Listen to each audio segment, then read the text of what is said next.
नमस्ते। मैं ऋचा सिंह वोकिंगहम यूके से। आज हम श्री साई चरित्र के अध्याय 46 का पठन करेंगे। अध्याय 46, बाबा की गया यात्रा, बकरों के पूर्व जन्म की कथा। इस अध्याय में श्यामा की काशी, प्रयाग व गया की यात्रा और बाबा किस प्रकार वहां इनके पूर्व ही चित्र के रूप में पहुंच गए तथा दो बकरों के गत जन्मों का इतिहास आदि का वर्णन किया गया है। प्रस्तावना। हे साईं, आपके श्री चरण धन्य हैं और उनका स्मरण कितना सुखदायी है। आपके भव भय विनाशक स्वरूप का दर्शन भी धन्य है, जिसके फल स्वरूप कर्म बंधन छिन्न भिन्न हो जाते हैं। यद्यपि अब हमें आपके सगुण स्वरूप का दर्शन नहीं हो सकता, फिर भी यदि भक्तगण आपके श्री चरणों में श्रद्धा रखें तो आप उन्हें प्रत्यक्ष अनुभव दे दिया करते हैं। आप एक अज्ञात आकर्षण शक्ति द्वारा निकटस्थ या दूरस्थ भक्तों को अपने समीप खींचकर उन्हें एक दयालु माता के समान हृदय से लगाते हैं। हे साईं, भक्त नहीं जानते कि आपका निवास कहाँ है, परंतु आप इस कुशलता से उन्हें प्रेरित करते हैं, जिसके परिणाम स्वरूप भासित होने लगता है कि आपका अभय हस्त उनके सिर पर है, और यह आपकी कृपा दृष्टि का परिणाम है कि उन्हें अज्ञात सहायता सदैव प्राप्त होती रहती है।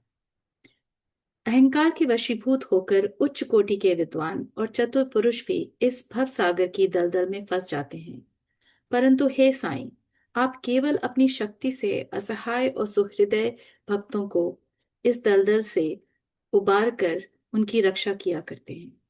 पर्दे की ओट में छिपे रहकर आप ही तो सब न्याय कर रहे हैं, फिर भी आपकी संपूर्ण जीवन गाथा न जान सका। इसीलिए यही श्रेयस्कर है कि हम अनन्य भाव से आपके श्री चरणों की शरण में आ जाएं और अपने पापों से मुक्त होने के लिए एकमात्र आपका ही नाम स्मरण करते रहें। आप अपने निष्काम भक्तों की समस्त इच्छाएं पूर्ण कर उन्हें परमानंद की प्राप्ति करा दिया करते हैं। केवल आपके मधुर नाम का उच्चारण ही भक्तों के लिए अत्यंत सुगम पथ है। इस साधन से उनमें राजसिक और तामसिक गुणों का ह्रास होकर सात्विक और धार्मिक गुणों का विकास होगा। इसके साथ ही साथ उन्हें क्रमशः विवेक, वैराग्य और ज्ञान की भी प्राप्ति हो जाएगी। तब उन्हें आत्मस्थित होकर गुरु से भी अभिन्नता प्राप्त होगी, और इसका ही दूसरा अर्थ है गुरु के प्रति अनन्य भाव से शरणागत होना। इसका निश्चित प्रमाण केवल यही है कि तब हमारा मन स्थिर और शांत हो जाता है। इस शरणागति, भक्ति और ज्ञान की महत्ता अद्वितीय है, क्योंकि इनके साथ ही शांति, वैराग्य, कीर्ति, मोक्ष इत्यादि की भी प्राप्ति सहज ही हो जाती है। यदि बाबा अपने भक्तों पर अनुग्रह करते हैं तो वे सदैव ही उनके समीप रहते हैं, चाहे भक्त कहीं भी क्यों ना चला जाए, परंतु वे तो किसी न किसी रूप में पहले ही वहां पहुंच जाते हैं। यह निम्नलिखित कथा से स्पष्ट है। गया यात्रा। बाबा से परिचय होने के कुछ काल पश्चात ही काका साहेब दीक्षित ने अपने ज्येष्ठ पुत्र बापू का नागपुर में उपनयन संस्कार करने का निश्चय किया, और लगभग उसी समय नाना साहेब चांदोरकर ने भी अपने ज्येष्ठ पुत्र की ग्वालियर में शादी करने का कार्यक्रम बनाया। दीक्षित और चांदोरकर दोनों ही शिरडी आए और प्रेम पूर्वक उन्होंने बाबा को निमंत्रण किया दिया। तब उन्होंने अपने प्रतिनिधि श्यामा को ले जाने को कहा, परंतु जब उन्होंने स्वयं पधारने के लिए उनसे आग्रह किया तो उन्होंने उत्तर दिया कि बनारस और प्रयाग निकल जाने के पश्चात मैं श्यामा से पहले ही पहुंच जाऊंगा। पाठक गण कृपया इन शब्दों को थोड़ा ध्यान में रखें, क्योंकि ये शब्द बाबा की सर्वज्ञता के बोधक हैं। बाबा की आज्ञा प्राप्त कर श्यामा ने इस उत्सवों में सम्मिलित होने के लिए पहले नागपुर, ग्वालियर और उसके पश्चात काशी, प्रयाग और गया जाने का निश्चय किया। अप्पा कोते भी श्यामा के साथ जाने को तैयार हो गए। प्रथम तो वे दोनों उपनयन संस्कार में सम्मिलित होने नागपुर पहुंचे। वहां काका साहेब दीक्षित ने श्यामा को 200 रुपए खर्च के निमित्त दिए। वहां से वे लोग विवाह में सम्मिलित होने ग्वालियर गए। वहां नाना साहेब चांदोरकर ने 100 रुपए और उनके संबंधी श्री जठार ने भी 100 रुपए श्यामा को भेंट किए। फिर श्यामा काशी पहुंचे, जहां श्री जठार ने लक्ष्मी नारायण जी के भव्य मंदिर में उनका उत्तम स्वागत किया। अयोध्या में जठार के व्यवस्थापक ने भी श्यामा का अच्छा स्वागत किया। श्यामा और पोते अयोध्या में 21 दिन तक काशी बनारस में 2 मास ठहर कर फिर गया को रवाना हो गए। गया में प्लेग फैलने का समाचार रेलगाड़ी में सुनकर इन लोगों को थोड़ी चिंता सी होने लगी। फिर भी रात्रि को वे गया स्टेशन पर उतरे और एक धर्मशाला में जाकर ठहरे। प्रातः काल गया वाला पुजारी पंडा, जो यात्रियों के ठहरने और भोजन की व्यवस्था किया करता था, आया और कहने लगा कि सब यात्री तो प्रस्थान कर चुके हैं, इसलिए अब आप भी शीघ्रता करें। श्यामा ने सहज ही उससे पूछा कि क्या गया में प्लेग फैला है? तब पुजारी ने कहा कि नहीं, आप निर्विघ्न मेरे यहाँ पधार कर वस्तु स्थिति का स्वयं अवलोकन कर लें। तब वे उसके साथ उसके मकान पर पहुंचे। उसका मकान क्या एक विशाल भवन था, जिसमें पर्याप्त यात्री विश्राम पा सकते थे। श्यामा को भी उसी स्थान पर ठहराया गया, जो उन्हें अत्यंत प्रिय लगा। बाबा का एक बड़ा चित्र, जो कि मकान के अग्रिम भाग के ठीक मध्य में लगा था, देखकर वे अति प्रसन्न हो गए। उनका हृदय भराया और उन्हें बाबा के शब्दों की स्मृति हो आई कि मैं काशी और प्रयाग निकल जाने के पश्चात श्यामा से आगे ही पहुंच जाऊंगा। श्यामा की आंखों से अश्रुओं की धारा बहने लगी और उनके शरीर में रोमांच हो आया तथा कंठ रुंध गया और रोते रोते उनकी घिघियां बंद गईं। पुजारी ने श्यामा की जो ऐसी स्थिति देखी तो उसने सोचा कि यह व्यक्ति प्लेग की सूचना से भयभीत होकर रुदन कर रहा है।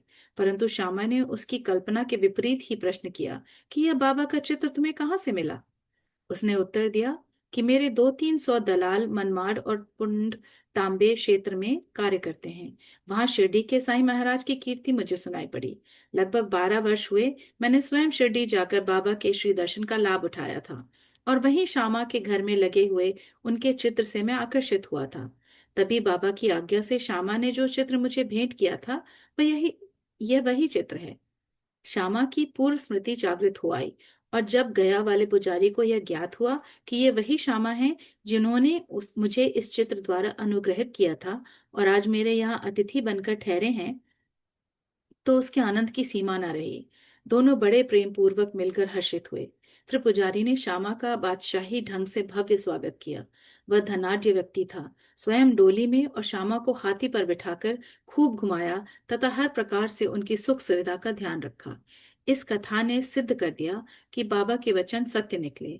उनका अपने भक्तों पर कितना स्नेह था, इसको तो छोड़ो, वे तो सब प्राणियों पर एक सा प्रेम किया करते थे और उन्हें अपना ही स्वरूप समझते थे। यह निम्नलिखित कथा से भी विदित हो जाएगा। 2 बकरे। एक बार जब बाबा लेंडी बाग से लौट रहे थे तो उन्होंने बकरों का एक झुंड आते देखा। उनमें से 2 बकरों ने उन्हें अपनी ओर आकर्षित कर लिया। बाबा ने जाकर प्रेम से उनका शरीर अपने हाथ से थपथपाया और उन्हें 32 रुपए में खरीद लिया। बाबा का यह विचित्र व्यवहार देखकर भक्तों को आश्चर्य हुआ और उन्होंने सोचा कि बाबा तो इस सौदे में ठगे गए हैं, क्योंकि एक बकरे का मूल्य उस समय 3-4 रुपए से अधिक न था और वो 2 बकरे अधिक से अधिक 8 रुपए में प्राप्त हो सकते थे। उन्होंने बाबा को कोसना प्रारंभ किया, परंतु बाबा शांत बैठे रहे।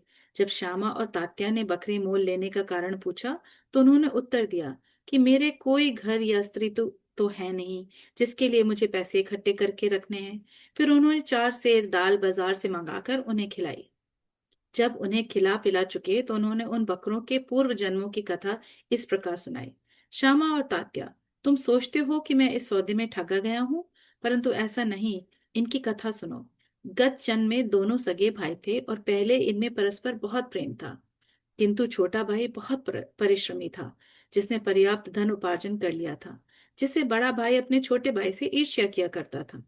इसलिए उसने छोटे भाई की हत्या करके उसका धन हड़प की ठानी और अपना आत्मीय संबंध भूलकर वे एक दूसरे से बुरी तरह झगड़ने लगे। बड़े भाई ने अनेक प्रयत्न किए, परंतु वह छोटे भाई की हत्या में असफल रहा। तब वे एक दूसरे के प्राण घातक शत्रु बन गए। एक दिन बड़े भाई ने छोटे भाई के सिर पर लाठी से प्रहार किया। तब बदले में छोटे भाई ने भी बड़े भाई के सिर कुल्हाड़ी चलाई और परिणाम स्वरूप वहीं दोनों की मृत्यु हो गई। फिर अपने कर्मों के अनुसार ये दोनों बकरे की योनि को प्राप्त हुए। जैसे ही वे मेरे समीप से निकले तो मुझे उनके पूर्व इतिहास का स्मरण हो आया और मुझे दया आ गई। इसलिए मैंने उन्हें कुछ खिलाने पिलाने तथा सुख देने का विचार किया। यही कारण है कि मैंने इनके लिए पैसे खर्च किए, जो तुम्हें महंगे प्रतीत हुए हैं। तुम लोगों को यह लेन देन अच्छा नहीं लगा, इसलिए मैंने उन बकरों को गडरियों को वापस कर दिया। केवल मनुष्य ही नहीं, सभी प्राणियों के लिए बाबा के हृदय में अपार प्रेम था। श्री सद्गुरु साईनाथार्पण मस्तु। शुभम भवतु, शुभम भवतु, शुभम भवतु।